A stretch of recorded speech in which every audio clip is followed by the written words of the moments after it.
साधु संत बोले हिंदू राष्ट्र चाहिए, अमित शाह ने कहा सरकार का साथ दो। दोस्तों, भारत में सदियों से एक अनोखा रिश्ता रहा है, साधु संत और राजनीतिक नेतृत्व का। धर्म और संस्कृति के संरक्षण से लेकर राष्ट्रहित के मुद्दों तक ये संबंध हमेशा गहरा और स्थायी रहा है। देश की राजनीति जब जब विचलित हुई तब तब धर्म ने उसे संभाला है, और जब जब धर्म पर सुरक्षा के बादल गिरे हैं तब तब राजनीति उसकी ढाल बनकर आगे आई है। दोस्तों, ऐसा ही रिश्ता रहा है भारत में भारतीय जनता पार्टी और हमारे धर्म प्रमुखों के बीच में।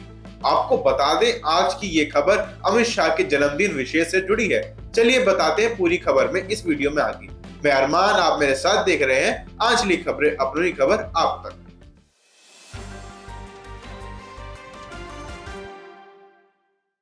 जैसा कि आपको पता है, अमित शाह स्पष्ट रूप से राष्ट्रवादी विचार शैली के व्यक्ति हैं और राष्ट्र के लिए गृह मंत्री अमित शाह कई मौकों पर साधु संतों के योगदान की सराहना कर चुके हैं कि उनका मार्गदर्शन समाज और सरकार के लिए मूल्यवान है। गौ माता के संरक्षण और हिंदू परंपराओं के सम्मान जैसे संवेदनशील मुद्दों पर बीजेपी पार्टी की सक्रियता इस संबंध की स्पष्ट झलक देती है कि बीजेपी धर्म और साधु संतों से जुड़े विषयों पर जोर देती है। ऐसी ऐतिहासिक और सांस्कृतिक पृष्ठभूमि में नरेंद्र मोदी विचार मंच से जुड़े अंतर्राष्ट्रीय संत बौद्धिक मंच के पदाधिकारी स्वामी संवेदनशानंद ब्रह्मगिरी महाराज के नेतृत्व में गुजरात के गांधीनगर पहुंचे। यह मुलाकात थी गृह मंत्री अमित शाह के जन्मदिन के मौके पर, लेकिन यह सिर्फ बधाई देने के लिए नहीं थी।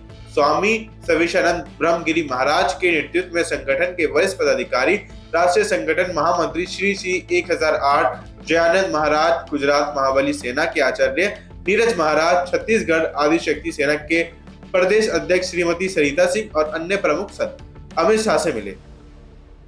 इस 2 मिनट के संक्षिप्त समय में अंतर्राष्ट्रीय संत बौद्धिक मंच के पदाधिकारियों ने संगठन के अंतर्राष्ट्रीय प्रयासों, नेपाल, भूटान और इंडोनेशिया में सनातन धर्म के अनुयायियों को एक मंच पर जोड़ने और हिंदू धर्म मजबूत करने के मिशन से गृह मंत्री अमित शाह को अवगत कराया। दोस्तों, अंतर्राष्ट्रीय संत बौद्धिक मंच नरेंद्र मोदी विचार मंच से जुड़ा एक संगठन है जिसका नेतृत्व और मार्गदर्शन स्वामी संवेदनशानंद ब्रह्मगिरी महाराज करते हैं। ये संगठन गौ सेवा, गोरक्षा, संत सुरक्षा, सनातन एकता और देश को हिंदू राष्ट्र बनाने की मांग को लेकर प्रसारित है। आपको बता दें दोस्तों, जन्मदिन पर अमित शाह ने साधु संतों का आशीर्वाद भी लिया और उनसे सरकार में सहयोग की अपेक्षा भी की। साधु संतों ने भी भरोसा जताया कि उनका आशीर्वाद मोदी सरकार पर हमेशा बना रहेगा। यह मुलाकात सिर्फ एक औपचारिक भेंट नहीं थी, बल्कि साधु संत और सरकार के बीच के उस अनमोल और ऐतिहासिक साहचर्य की पुष्टि करती है जो सदियों से हिंदू समाज और राष्ट्रहित के लिए मार्गदर्शक रहा है। संगठन ने अपनी मांगों में गौ माता को राष्ट्र माता का दर्जा देने, साधु संतों की सुरक्षा के लिए विशेष कानून बनाने और हिंदू राष्ट्र को मजबूत बनाने जैसे मुद्दों को भी उठाया।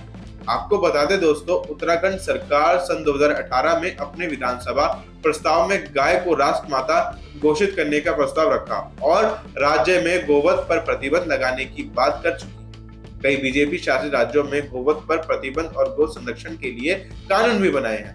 हालांकि गाय को राष्ट्र माता का आधिकारिक दर्जा देने के लिए कोई केंद्रीय कानून नहीं है, लेकिन पार्टी और उसके नेता इस मुद्दे को सांस्कृतिक और धार्मिक दृष्टिकोण से महत्व देते हैं और हिंदू राष्ट्र को लेकर भी पार्टी का कोई आधिकारिक बयान नहीं आया है।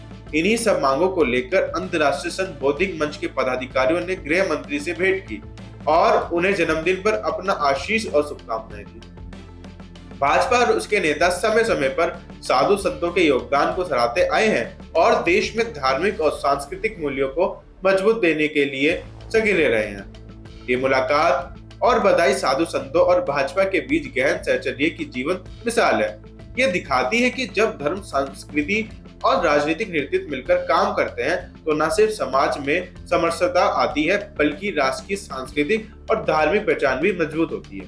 साधु संतों का आशीर्वाद और उनके संदेश आज भी सरकार और समाज के लिए मार्गदर्शक बने हुए हैं। ये खबर हमें दिखाती है कि भारत में धर्म और राजनीति हमेशा एक दूसरे के साथी के रूप में आगे बढ़ रही है। फिलहाल इस खबर में इतना ही। इसी तरह की हर छोटी बड़ी खबर देखने के लिए हमारे साथ देखते रहिए आंचलिक खबरें, अपनों की खबर आप तक। नमस्कार।